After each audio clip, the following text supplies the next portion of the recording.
in your heart. Again, thank you so much for inviting me to be here, Brother Rovan. He's already shared with you that what I'm about to share with you today, we have been planning for several months, and for different reasons I wasn't able to do it. And I'm so happy and blessed that we are here today. The Bible tells us in the book of Revelation chapter 12 and verse 11 that they overcame by the blood of the Lamb and the word of their testimony. And as Brother Rovan said, each of us would have a testimony. Each of us have a testimony. This is why God is able to call us to be his representatives, not only to men, but to principalities and powers, as Paul says. Your testimony may not be as dramatic as mine. You may have born in the church, grew up in the church, and you never left the church and had the types of encounter that I will share with you today. And that in of itself is a great testimony of God's keeping power. You know, my dear brothers and sisters, in any testimony, it is impossible to give all the detail, including the greatest testimony of all, the testimony of Jesus Christ. Jesus, when he was confronted by the religious leaders of his time, they were doubting and confronting him and asking him who he really was. And Jesus says in the book of John, chapter 5 and verse 39, "Search the scriptures, for in them ye think ye have eternal life, for they are they which testify of me." And by the time we get to the end of John's book, John says, "And many more signs truly that Jesus did in the presence of his disciples that are not written in this book." And then he continues, he says, "And these things that are written is that you may know that Jesus is the Christ, the Son of God, and by believing in him, you may have life through his name." He also says that everything that is about Jesus, it would take all the books of the world.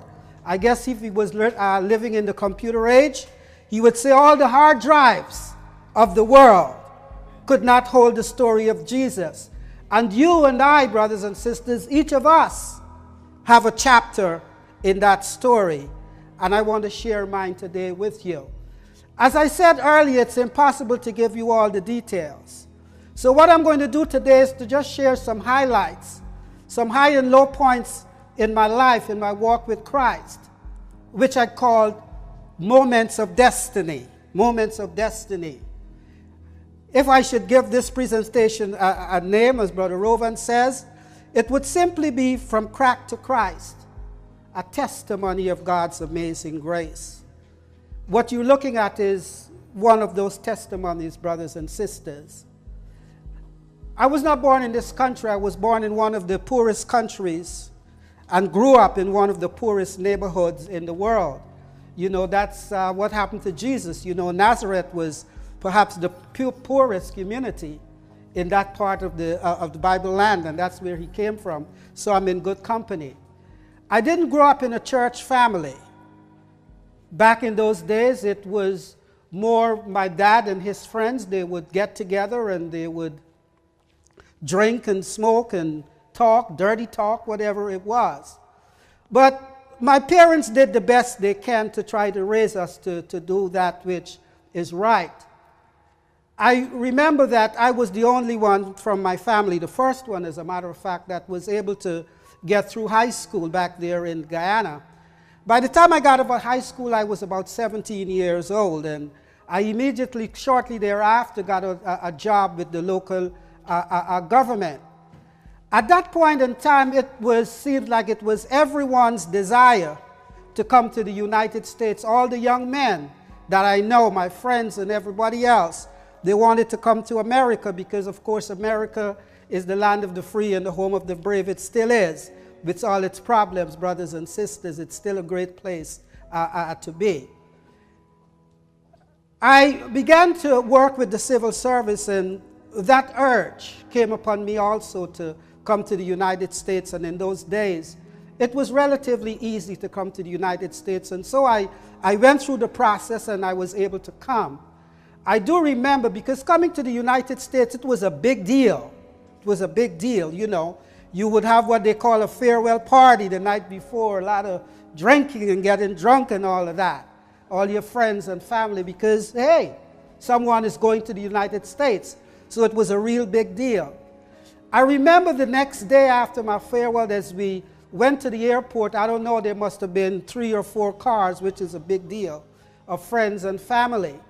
And I remember very distinctly as I was about to get on the plane that my dad, who I've never seen him cry, but he hugged me, and I'll never forget the words that he says to me. He says that, "You're the first one to go. Don't disappoint us." I submit to you today, and I admit that, yes, I did disappoint them. Because coming to the United States, particularly if you were the first person, it was expected of you that you would come, you would get an education, that you would get a good job, and then you would bring the rest of your family. I failed totally, completely. The first moment of destiny I want to share with you was when I arrived in the United States. A friend of mine was supposed to meet me at John F. Kennedy Airport, and in those days where there were no telephones, except, of course, you were in the privileged class in Guyana, there certainly was no internet. And so I got a letter from him about 2 weeks ago that he will meet me at that appointed time. And I came to the United States expecting that he would be there. I cleared the immigration and the customs, and that was a great experience. They welcomed me to the United States. And I got out of the airport. I don't know if you've ever been to John F. Kennedy Airport, the international terminal in New York. And there are these huge panes of glass in the lobby, so you could look outside and you could see the traffic going by. Believe you me, I was so excited and fascinated because I've never seen that many lights in one place in my whole life. And there I was waiting for my friend. 5 minutes, he didn't show up. 10 minutes, he didn't show up. 15 minutes, he didn't show up. 20 minutes, maybe 30, 35 minutes. And there I am between the emotions of excitement and worry. Because here I am, I have no idea where I am. I don't know what's going to happen to me. But the Lord, I recognize that the Lord was in charge of my life. Because he sent an angel, literally. I'm standing there looking out, and I felt this tap on my shoulder. And as I turned around, there was a lady and her 2 daughters. I don't know who they are, and she called out a name. And when I turned around, she recognized that it was not the person she thought it was, and she says, "Excuse me." And we began conversation, and I told her that I just came in from Guyana, and the flight that I came in on, and my friend was supposed to meet me, but he didn't show up.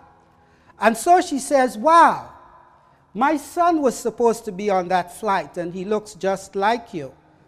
So she says, "What are you going to do?" I said, "I don't know." I said, I've reached into my pocket, and I pulled out a letter that my mother had given me to give to a friend of hers who had been here in the United States before I came here. And I showed her the letter and the address. I said, "I have this letter, and my mom gave me this letter to give to my aunt." And she says, "Oh, don't worry about that. This is right around the corner from us." And they took me. We rode the train, and then we rode the bus, and then the bus again, and we got there. She took me up to the lady's house. It was about 10 o'clock at night, and of course, she was quite surprised to see me. She wasn't expecting me. It was a very small apartment, a very small bedroom. Her husband, and her niece lived there. Her niece was about the same age as mine. And so she says, "Well, you're here, what are we going to do?" And the lady and her daughter left. I've never seen them again. I've never seen them again. If you're listening, please, please identify yourself and let me know. I'll come wherever you are just to get to meet you. But whether it was I have just forgotten, or whether it was truly and in fact an angel, it was indeed an angel, because they came and they did what angels did. They rescued me. And that was my first moment of destiny. I started out my life, I always had great ambitions, to be in the business world. And, you look at the movies back in your country, and it shows you all the great things about America. And I was certainly hoping that that would be my experience. But coming here, it was quite different. My first job was in a factory. Never worked in a factory yet in my life. I worked in the civil service, and there were days that I wished that I had never come to America and wanted to go back. But shortly after I got here, I recognized the value of education. And I put myself through college. I remember in some semesters I would carry 20 and 21 credits. And I would work at nights at Chase Manhattan Bank. And back in those days, we were processing the computers with these cards, and you would be organizing those and shipping them from one location to the other. And I remember many weeks that I would not shower for a couple of days because I would go from work at night, straight to school in the morning, and then back to work. Then maybe the next day, you know, I would carry less credits and that sort of thing. But the Lord blessed me, and I was able to earn my degree. And I then began to, my degree was in marketing, sales, and management. I always had the desire to be a writer. I was never trained as a writer. Those of you from the Caribbean, I was one of the first persons to start a Caribbean magazine in the United States. It was called Caribbean Digest, and I'll tell you a little bit more about that. I began to make some bad choices and began to hang out with the wrong crowd, friends from my neighborhoods where I was born and grew up. And everybody was a drug dealer or a pickpocket or a trickster's conman or something like that, a house jumper. But I started to associate with that company. And at the same time, I got a good job with a very prestigious American corporation. It's still around today. If I had stayed there, maybe I might have been the president today, I don't know. But in any event, I began to make these bad choices. I always, even from in Guyana, maybe from the tender age of 15 or 16, I began to smoke marijuana and started drinking alcohol because that's what I was surrounded with. But it got to the point where I began to use cocaine. And those of you that are not familiar, when you use cocaine, it gives you a euphoria, it gives you a high, and you want to go back and get more of it and more of it. Also, I praise and thank God that I'm using my skills today for Jesus, to draw people to Him, because I've always had this nature of evangelism, of promotion, if you will. And so I used to promote parties and fashion shows and that sort of thing. And I met a young lady. She was a model, and I don't know if you want to call it fell in love or what, but anyway, it was a relationship. And we ended up having a daughter. And we moved from Brooklyn, New York to Washington, D.C. And the relationship didn't last very long. She moved back to Brooklyn, New York, and I moved back behind her. And when I came back to New York, I stayed with a friend, and he was a drug dealer. And he lived in his mother's basement, and one afternoon that we were down there, I see he pulled out this, what you call a pipe. It's literally a piece of pipe with a bowl. And he dropped this nugget in it, a little white nugget. It's called crack cocaine. And what crack cocaine is, you see, the cocaine that you would sniff, let me give you a little education, it's mixed with other chemicals so that you're able to sniff it. What crack cocaine is, you do the reverse. It's reverse engineering. You take out all the mixture that they had mixed it with, and what you're left with is raw, natural cocaine. They call it crack. And the reason that they call it crack, because when you put it in the pipe, and you smoke it, it goes crack, crack, crack, crack, crack. He says, so he invited me, and he said, why don't you try it, take a hit? I don't know if you're listening to me out there, but if anyone ever offer you cocaine, particularly crack cocaine, turn around and run. Because that first hit, it gave me such a euphoria, something I've never felt in my life. And that is what gets you addicted. Because you go after more and more and more crack cocaine to get back to that high that you initially had. And you'll never get back there what it does is destroys your life, which it did to me, because it became the center of my life. I remember at one time in the promotion of the magazine, I was working with business people in New York, and I had what you would call Dr. Jekyll and Mr. Hyde personality. Those of you who are familiar with the story Dr. Jekyll and Mr. Hyde, it's an English story that is written by a man by the name of John Louis Stevenson. And what it is, it's an allegory showing and trying to present the conflict that exists in all of us between good and evil. Dr. Jekyll was a scientist, a very respectable scientist. And he mixed this potion and he drank it, and then he became Dr. Hyde, which was the vilest person that you could think about. I was Dr. Jekyll as I would go around and sell ads for the paper. I had on my suit and my tie, would talk to the local businessmen, and they would write me checks, and then I would go home at night and I'll become Mr. Hyde. Because I'll cash the checks and put the money in the crack cocaine pipe. But you could only hide that type of thing for so long. Eventually, I ended up losing my apartment and everything that I had, and I went to one of the gentlemen that is a businessman that used to support the paper, and I did something that I've never done before. I asked him to borrow $20, and he looked at me in my eyeball to eyeball, and he says, "Aubery, do you use drugs?" And I looked back at him, and he said, "No." And then he said to me some words which I thought was the most cruel words he could have said at that time, but it turned out it was the sweetest song that I've ever heard. He says, "You don't need money. You need Jesus." He says, "I'm going to invite you to my church. My church meets on Saturdays, and here is the address. I want to see you." I didn't go immediately, but every now and again I would show up, dressed up, and everybody in the church would meet me and greet me. I had on my Sabbath best and everything like that. And this particular week, I got out from selling the ads. I cashed the checks, and I said, well, all I'm going to do today is spend about $5.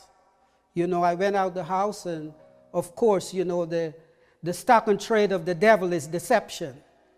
And that's what he was telling me. All you need today is $5. To make a long story short, by the time the night was over, I had used up all the money that I got, maybe about $200 or $300.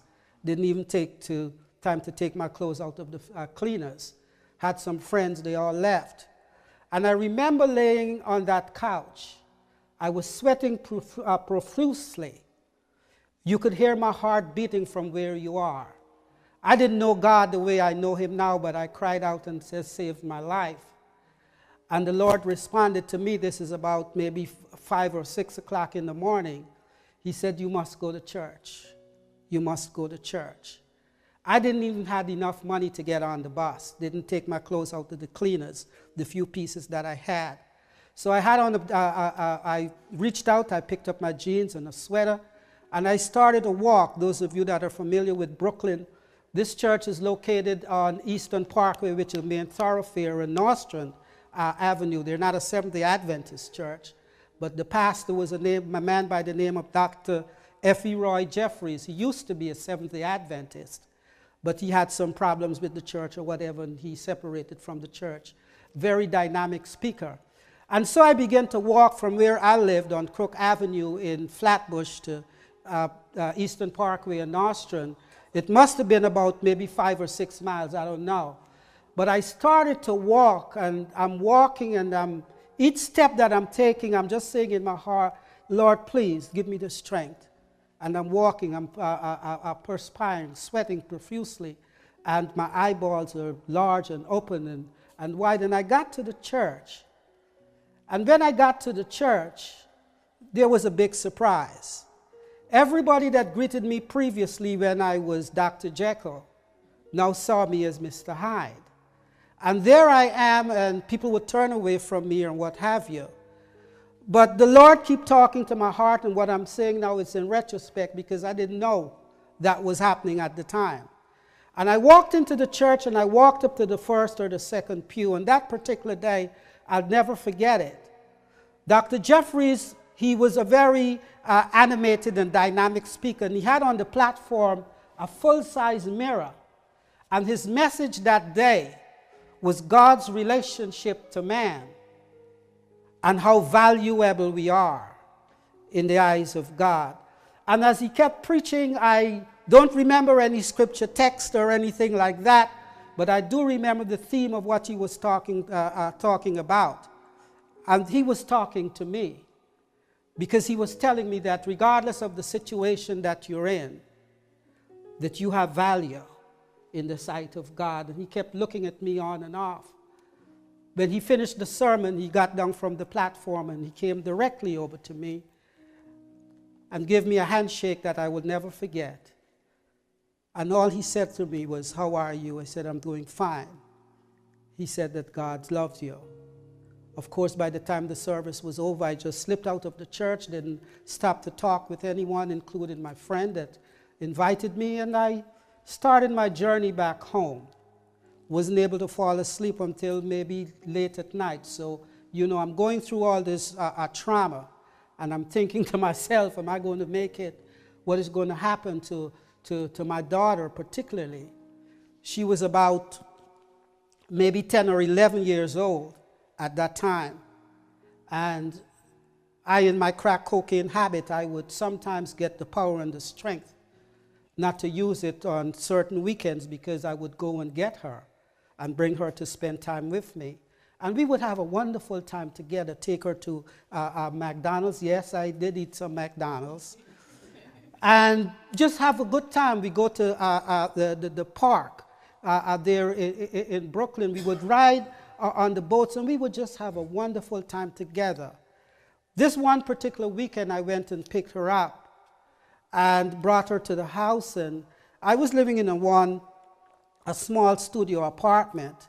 And the two of us, we would hang out there. I on the couch, I would give her the bed, and we would have fun together. But this particular week, I said to her, "Excuse me, sweetheart, I got to go outside and come right back." I went outside and bought some crack.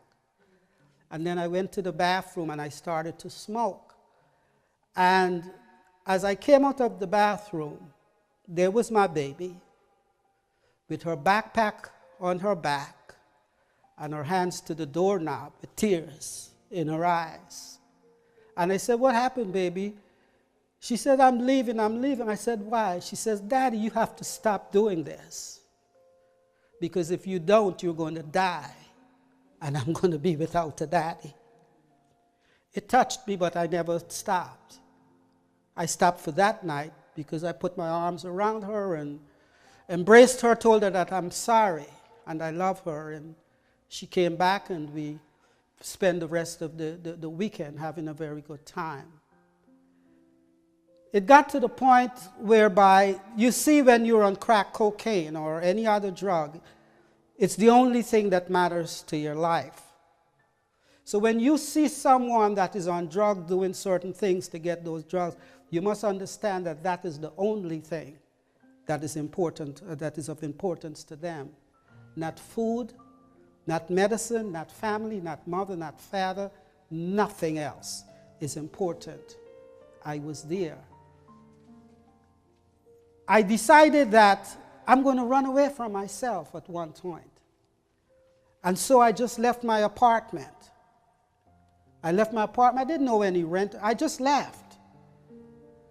And I bought a one-way ticket and went to Miami, only to run into friends that are in the same business.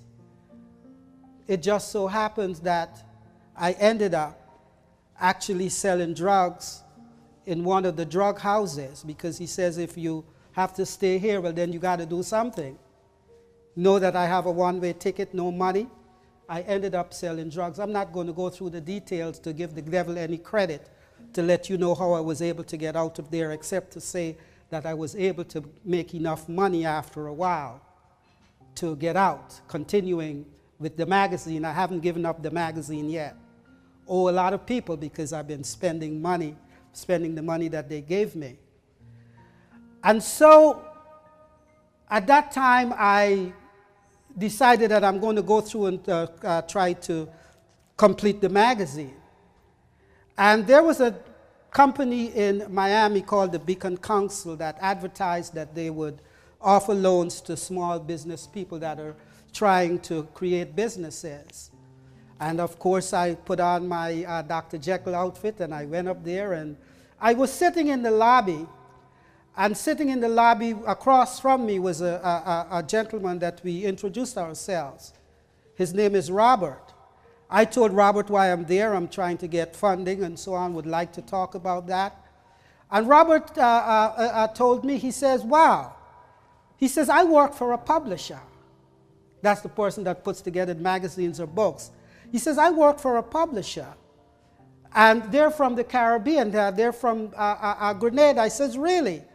I said, yes, I would like to meet them. And he gave me his number. I called the gentleman. His name is Kenneth Ned. Kenneth, if you're hearing me, I want to let you know how much I appreciate you because the part that you have played in my life. And I went by to see Kenneth, called him up, made an appointment, went back to see Kenneth. And we sat down and we talked for a little bit, and he says, hey, we'll work with you. We'll help you. We'll give you the support and the resources that you need to put this together. And at the end of the conversation, we got up. I'm barely 5'3". Kenneth was about 6'7". And he looked down at me and he shook my hand. And as he shook my hand, he says, Aubery, do you go to church? I said, no, not really, man, but I used to go to a church in Brooklyn, used to go on Saturday. He says, I'm a Seventh-day Adventist, and I want to invite you to church. It was close to the end of the year, and they invited me to the New Year's Eve meeting. And brothers and sisters, I don't know about you, but I showed up that night, and I have never felt so much love in my life in a long time, because Kenneth introduced me to everybody. This is his friend. We'll be working on the magazine, and they just accepted me. But of course, I'm still struggling with the crack cocaine. It just so happened that I had gotten, again, another little studio apartment, but because of my drug use, same type of thing I was doing in Brooklyn, going to the businessmen, selling the ads and putting the money in the crack cocaine pipe. I ended up losing that apartment. I talked with the pastor of the church, an old Jamaican pastor. He is still alive, Pastor Holness. If you're listening, I want to say to you again tonight, thank you. And I opened up to Pastor Holness a little bit, and I told him that I'm homeless because I lost my apartment. He says, okay, let me talk to some of the brethren and then see what we could do for you. You know, God has got a great sense of humor. I'm just excited. God has got a great sense of humor. It just so happens that one of the elders in the church had a building right across the street from the church, which he divided up into rooms and rented to the males in the single males in the church. So he would share the bathroom and, you know, share the kitchen, and each one had their rooms. And he had one room left. One room left. It was about the size up to here and about here. It had a dresser and a bed and a window right at the head of the bed. So when I raise up in the morning, guess what? The first thing I see is the church right across the street. So I'm now going to church, but I'm still struggling. Some Sabbaths, Kenneth would invite me to have lunch with his family. A lot of Sabbaths after church, I would go from the church straight to the crack house. But I'm struggling, and I'm struggling. Maybe some of the brethren may be suspected because I was good at covering up what I was doing, but the Lord knows. And I want to let you know today that Paul tells us that he who has begun a good work in you will see it, will perform it until the day of Jesus Christ. And in all my struggles, God gave me the victory. I remember very clearly, our brothers and sisters, that in that condition, some Friday nights I would go out and I would go and buy crack and come back and smoke and still manage to get up to struggle into the church. I'm tired. My mind is messed up, but I would still make it to church. And then from church, I'd just run back across the street and go back and crash out on my bed. Brothers and sisters, my crack cocaine addiction estranged me from my family. I hadn't talked to my family in only God knows how many years. The only person I was in touch with from time to time was my daughter. And if you want to start World War III, you could tell her what a terrible person her dad is. That's the kind of love that we have between us. You can't tell her anything negative or bad about her daddy. As a matter of fact, she sent me a text today. I got to be calling her this evening. We talk often. Brothers and sisters, I want you to know I haven't told you, like John says, there are many more things, more signs that are not written in this book. There is much more about my story, but I'm not here to glorify the bad experiences that I had. I do want to tell you that there are a lot of scars. There are a lot of scars, mental and emotional scars. But Jesus, He's the great healer. He is the great physician. I don't know what your struggles are, my dear brothers and sisters, but what I do know, that Jesus is able. I'm a living testimony. I was that guy that you probably passed on the road coming here today that looked like he didn't have a shower for months and was homeless. I was there. And God reached down and pulled me from the pit of sin to His pulpit. He came to the drug house and moved me to His house. My mind that was messed up, my mind that was debilitated, He has put my mind back together. I did some research and I found out about something called synapse, how the brain operates through electricity, and neuroplasticity, what that is, how your brain functions. And what I realized is that this book, those things that the doctors are now talking about, God had given it to us very clearly. When He says, as you behold, you become changed. When He says, be not transformed, be not conformed to this world, but be transformed by the renewing of your mind. What He was talking about was neuroplasticity and synapse. Because what the synapse does there, it fires electricity from one nerve cell to the other.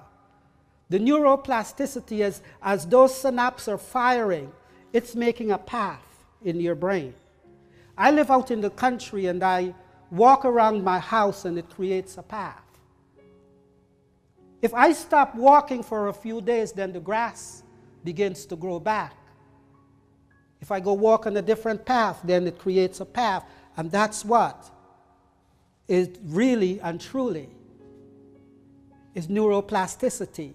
It's the paths that are created in your brain. So by the use of cocaine and concentrating on the lasciviousness and the things that I used to do, it created a path in my brain. But I picked up a book. Amen. I picked up a book and I read a story about a man named Jesus. A man named Jesus that said unto me, come unto me, all ye that labor and heavy laden, and I will give you rest. Take my yoke upon you and learn of me, for I am meek and lowly in heart, and ye shall find rest unto your souls. I want to let you know today that I found that rest in Jesus Christ. The ancient prophet Isaiah says that He was wounded for our transgressions. He was bruised for our iniquities.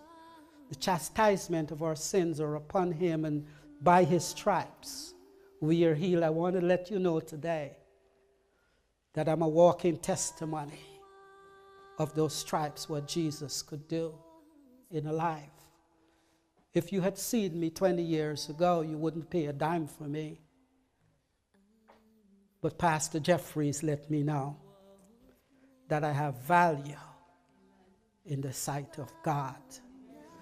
My brothers and sisters, as we come together each Sabbath, let us remember what a privilege it is to be representatives of the God of the universe. I can't keep my mouth shut.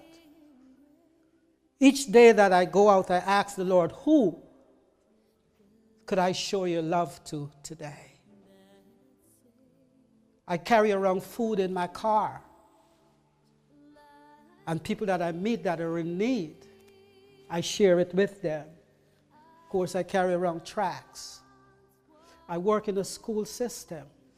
God has called you and I to make a difference. Your story is different from mine.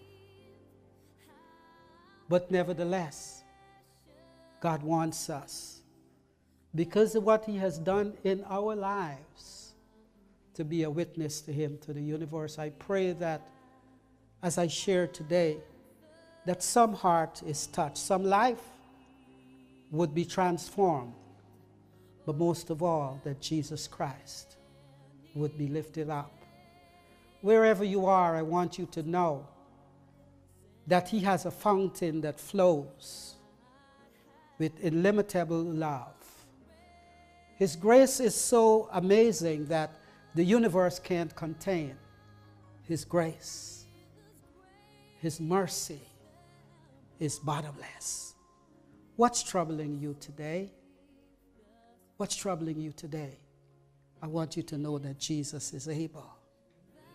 That Jesus is able, and I stand here as a living testimony. You know, let me tell you a quick story about the gentleman that wrote this story. His name is John Newton. John Newton used to be involved in the most ignominious of humans' endeavor, which was the African slave trade from West Africa back to England. And somewhere along the line, he heard about a man named Jesus, and God touched his heart, and his began to change. And on one of his trips back from West Africa back to England, he stepped out on the deck of the slave ship. And as he looked out on the wide expanse of the sky, with the stars glittering in the sky and the calm ocean, God moved upon his heart.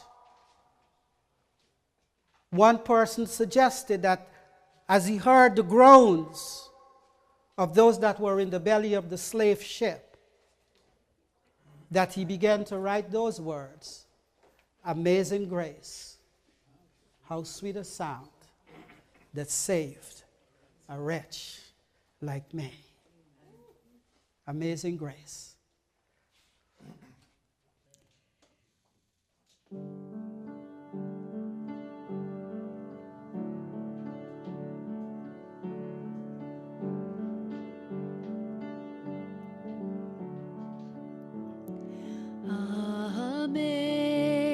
Amazing grace, how sweet the sound that saved a wretch like me.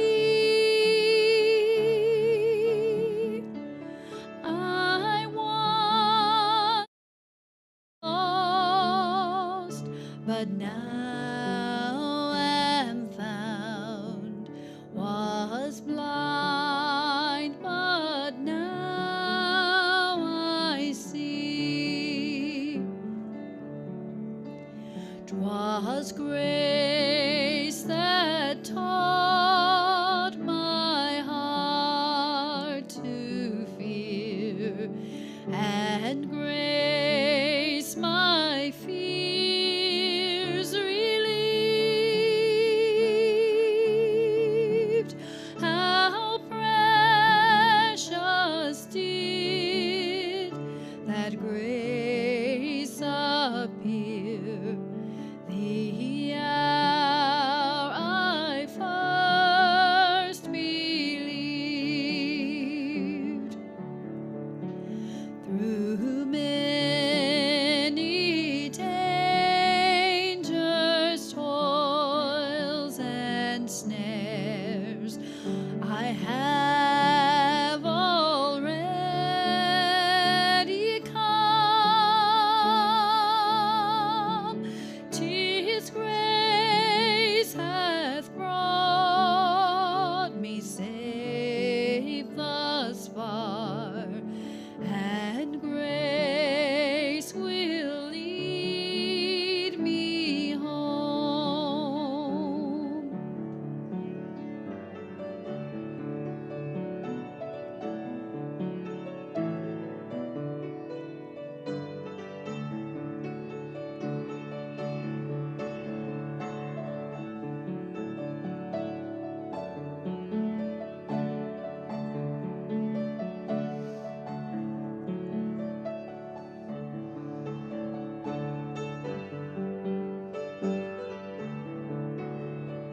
whatever your challenges that you're faced with.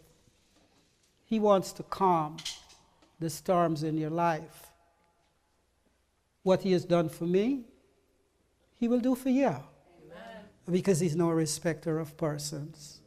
His grace is truly amazing, as I discovered in my walk from crack to Christ. God bless you.